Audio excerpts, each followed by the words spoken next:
is 55. I shall give you some context before I explain.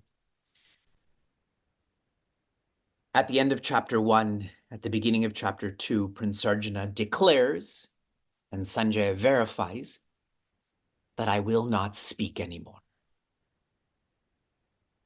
Yet, Prince Arjuna is listening to that which is meaningful. He's not speaking, but he is listening. He's not listening to the conches or people's words. He's listening to that which is meaningful. When you listen to that which is meaningful, you feel more confident. For those in Bhagavata, our course, Rishi Shuka was a wanderer. But when they started to chant verses from Bhagavatam, he couldn't help but not wander.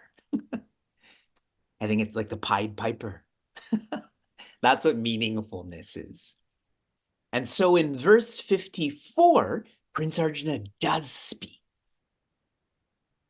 He says, how does one feel when they have stilled their intellect? A still intellect is when you are tuned into the only purpose is dharma. Ananya bhakti is dharma. You have different micro responsibilities, but they fuel or are infused into the macro responsibility. And Shri Krishna answers by sharing, they are joy. Verse 55. Shri Bhagavan Uvacha Prajahati Yada Kaman Sarvan Partha Manogatan Atman Yevatmana Tushtaha Stita Pragnyastadocchate.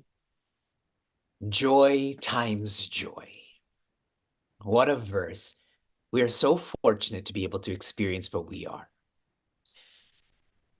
Our Shri Krishna says, our Shri Krishna is saying, Yada, if this describes you, what?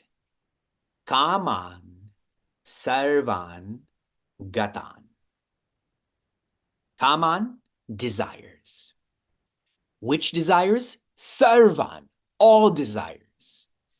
Gatan, not the casual ones like I want to go tobogganing today, but those inner desires that the ego thrives on.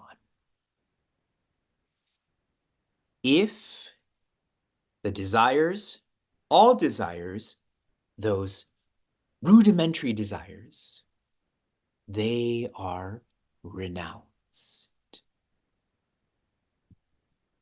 There's a completeness that Shri Krishna is emphasizing. In the next line, tada. This is a if-then model. If this describes you, then Atmani eva atmana tushtaha.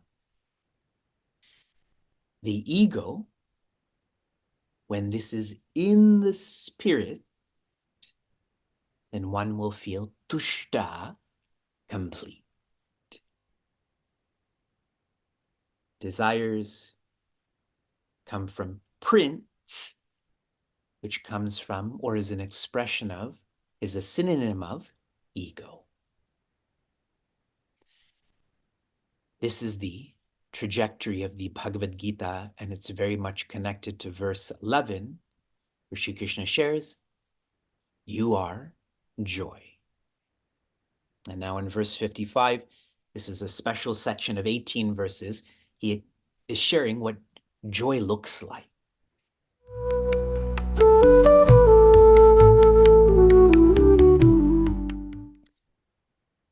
In Bhagavad Gita's chapter 2, we explored verse 7. The key thought being Prince Arjuna knows he needs to embrace discipline, and so claims himself to be a disciple. In verse 11, Shri Krishna begins to teach, begins to guide, begins to reveal, and he shares, those who are wise, they know they are joy. And the connection here is IQ is not equivalent to wisdom. SQ is equivalent to wisdom. Then in verse 47, Shri Krishna shares not to follow number 3, that is inaction, not to follow number 2, that is results, but to follow number 1, that is action.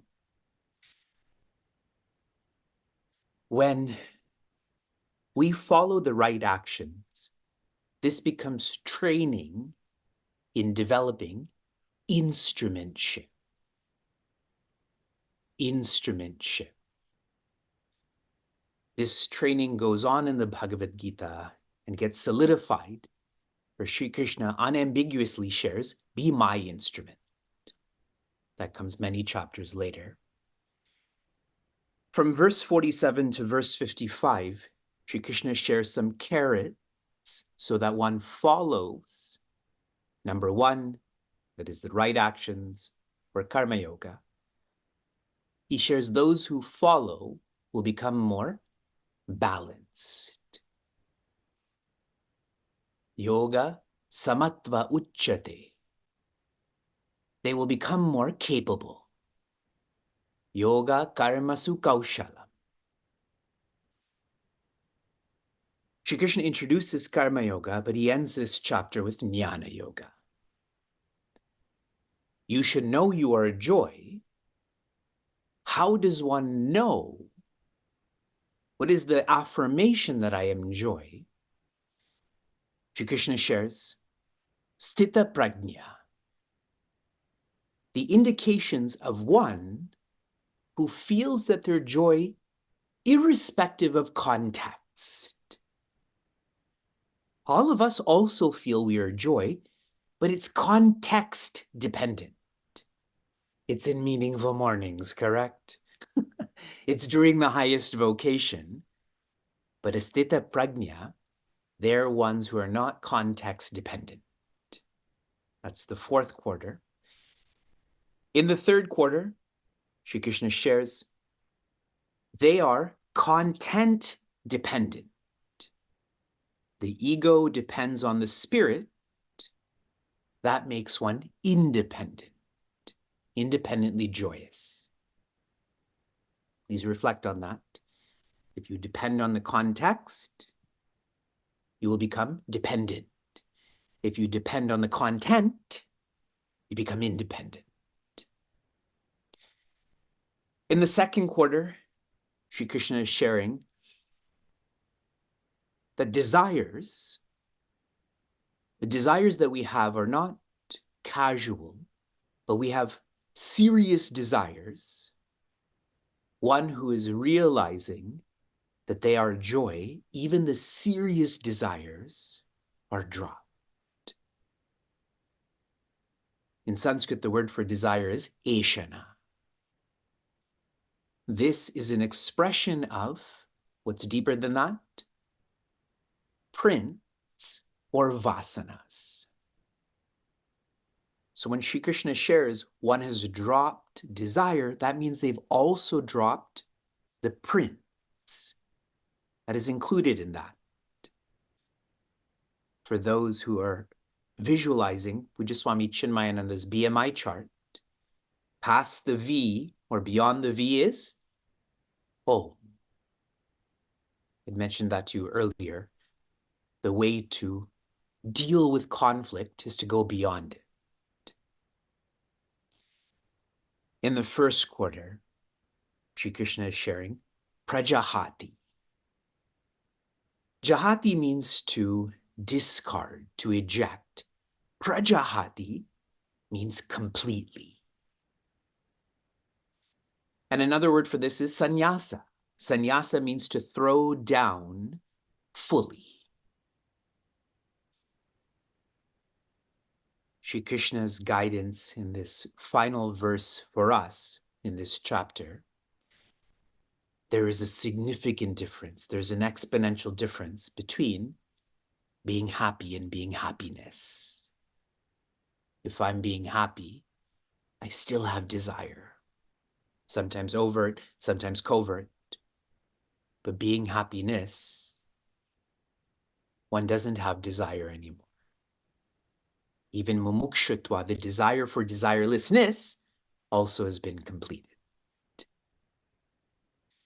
That is the sign of one who is wise. They are content.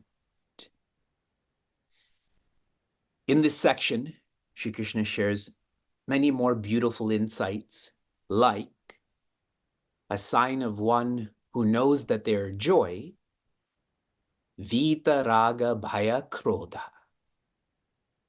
They have done away with attachment, being attached, done away with being afraid, done away with being angry. Later on, Shri Krishna describes the ladder of fall. And the first way we start to fall or devolve is being distracted. When we look around, we start to compare, we start to compete, we just keep falling. Hence the message of unitasking. It's like if I'm careful on a ladder, the chances of me falling is very little then. Shri Krishna also shares a sign of one who is independent. The way dependent people live, he or she doesn't live like that. And he gives a beautiful contrast. When dependent people are awake, what does the independent person do? Sleeps. When the dependent people are sleeping, what does the independent person do? Gets up at 5:30 a.m. for the highest vocation. They're awake.